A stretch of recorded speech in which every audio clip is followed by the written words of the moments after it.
Alright guys, we're heading out to Cache Creek, Colorado.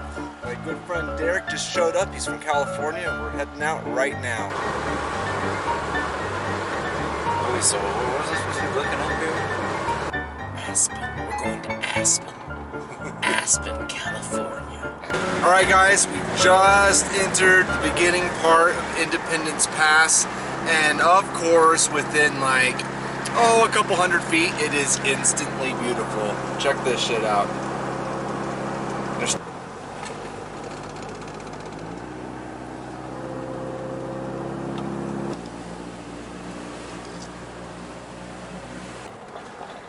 Okay, anybody coming? Oh shit. Blind corners, man. Scary shit. See, there's one. See, with all these down trees. See, that's some old mining stuff probably there. Yeah, but that avalanche looks like from like last year or whatnot. Yeah, that last one looked more recent. Yeah, that last one was like this year.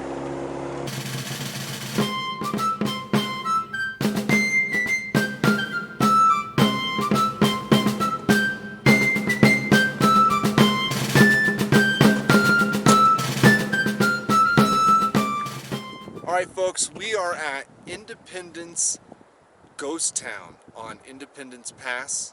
Just left Aspen, Colorado, and we're going to go check out this amazing ghost town. It's not just one or two lone cabins, it's an actual whole town, and when we get down there I'll tell you a little bit of the history of this place.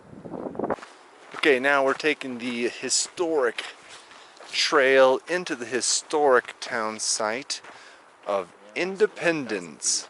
That is how high we are. We are at 10,830 feet. Come on, Slowpoke. Alright, guys. I just can't even get over this view. I'm pointing the camera in the wrong angle. You need to be seeing it from this angle. This is amazing, amazing. No, it's not. Okay, here we're coming to the very first cabin. You can see there's not much left of it, but we can see here that this used to be J.B. Connor's boarding house. Very interesting. J.B. Connor's boarding house. Well, here it is. There's not much left of it, is there? Number 7 miner's cabin. So I guess that just means that we don't know who actually used to live here. But let's go take a look inside.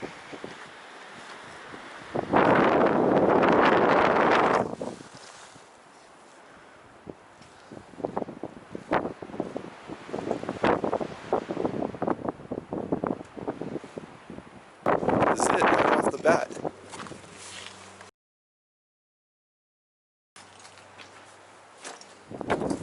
Yeah, this is pretty crazy. Just imagine this is where you lived, and this would have been your view if you lived in number 7 miner's cabin. Very small and not a lot of room. You can see just how low the ceiling is, you know, and looks like they had some kind of like attic space up here. You're gonna get a better view than I can get right now. But yeah, I think we're gonna chill right here and maybe have a beer in number 7 miner's cabin. I bet they set this log up just to keep them fucking holding up. That's a new log for sure. Yeah, I feel like, because it almost looks like it sags. That's why the middle is even lower than the edges. So I bet it was sagging down to put that in now. Yeah, one Try to preserve a couple it. more winters in this cabin probably. Yeah, it's true. This stuff will never forever.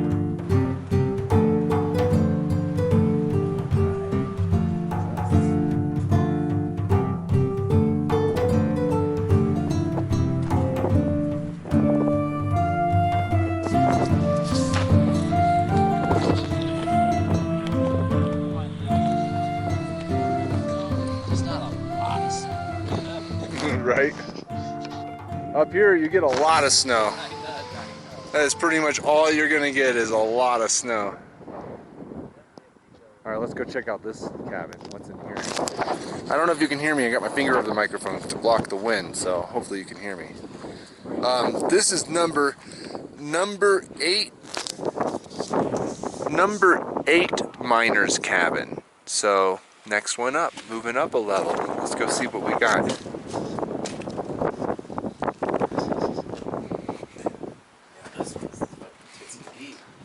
Okay, whoever built this cabin, I can tell you right away, they needed headspace, because there's a lot more headroom in this cabin than the other one. Maybe they were taller like me. They said, The arrival of gold preceded the miners by about 70 million years.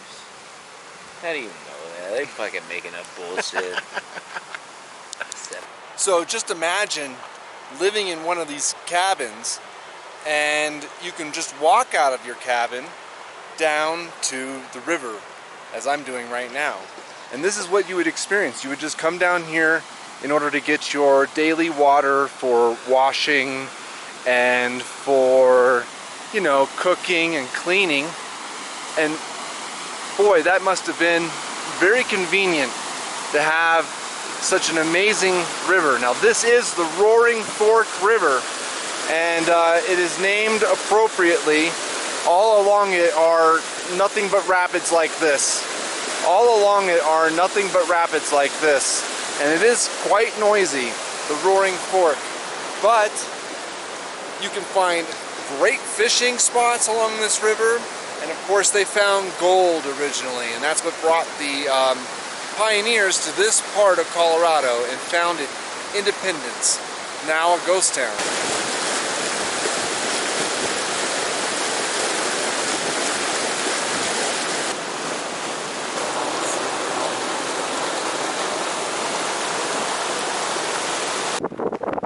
Bags of gold nuggets. Bags of gold nuggets left behind by accident.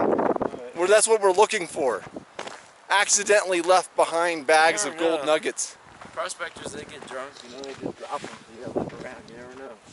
Find a gold nugget flying around. Okay, so this cabin really didn't make it. This one didn't get the metal roof. It didn't get the roofing or the special treatment the other cabins got.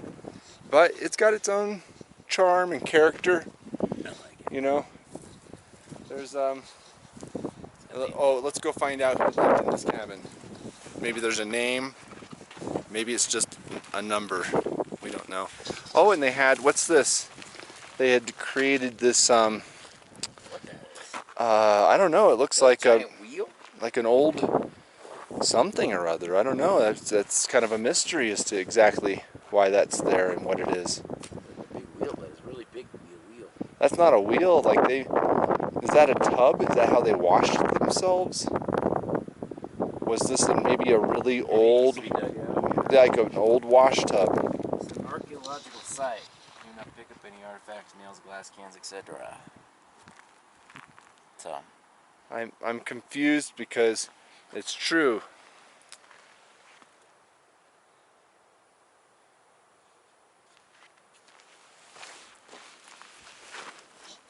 said don't pick it up. I think you could pick it up. I think you just don't want you to take it. Heritage. Maybe what if they're not?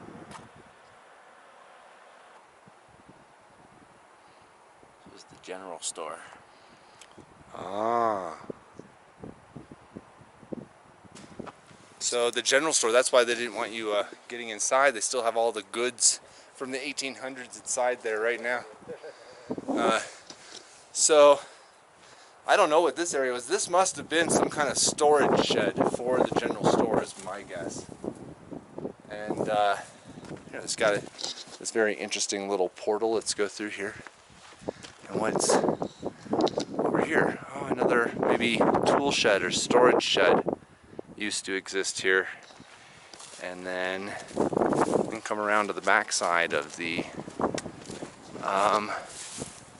general storehouse. But you know what's interesting is that this one is the most well fortified. They got locks, it's all boarded up.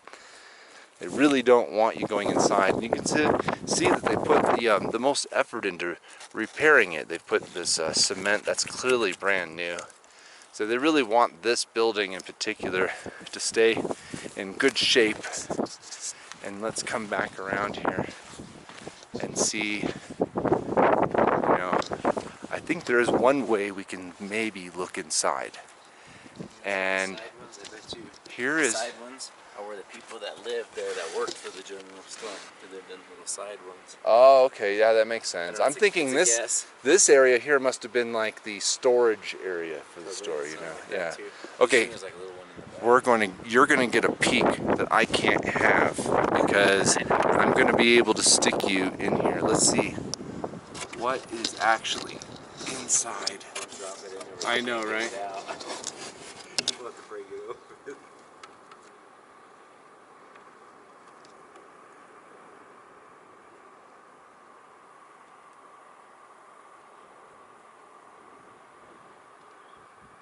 And just so you know exactly how I'm filming this. Okay, let's come on back out. All right.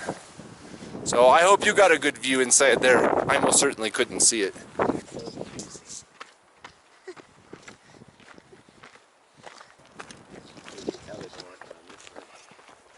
So this one has definitely been repaired a whole lot more than the others.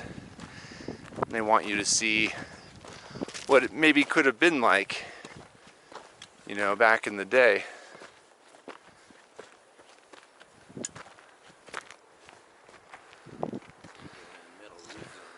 This one even has a nice little porch.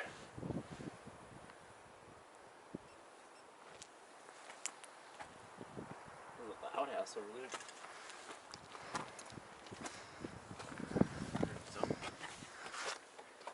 I'll be on the tree, I don't care.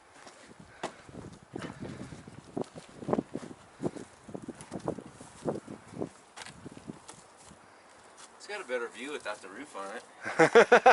Right.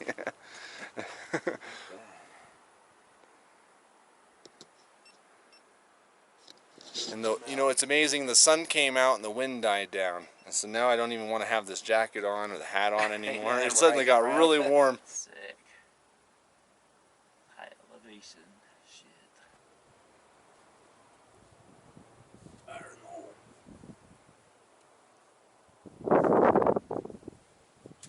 I like this.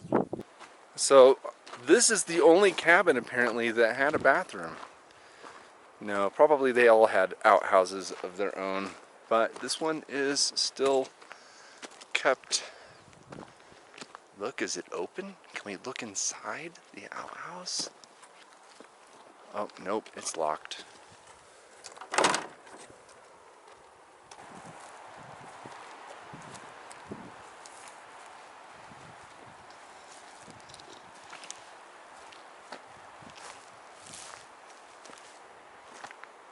It's the #1 miner's cabin. Oh, we found #1.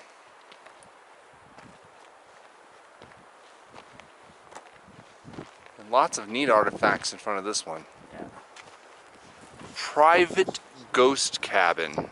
I don't understand what that means. That's a very new looking sign. Private ghost cabin. Enjoy, do not destroy. And then lots of cool artifacts. Nails and bits of glass. And who knows what this stuff was used for. Very interesting though. Very, very interesting. Next door is this other cabin. Once again, this may have been just a storage area, or it could have been somebody's cabin. Oh, they had a nice little seat in there. At least they had a place to sit. So the town of Independence actually has a very interesting history. It starts actually back in Leadville, and with the beginning of the Colorado Gold Rush. And so at that time, we're talking about the 1860s, anything west of the Continental Divide was considered Ute territory. It was off limits. So gold was found and a lot of silver was found in Leadville, but most of it was placer. It was mostly placer deposits, which are just gold that's laying on the ground. There were very few actually hard rock or lode deposits.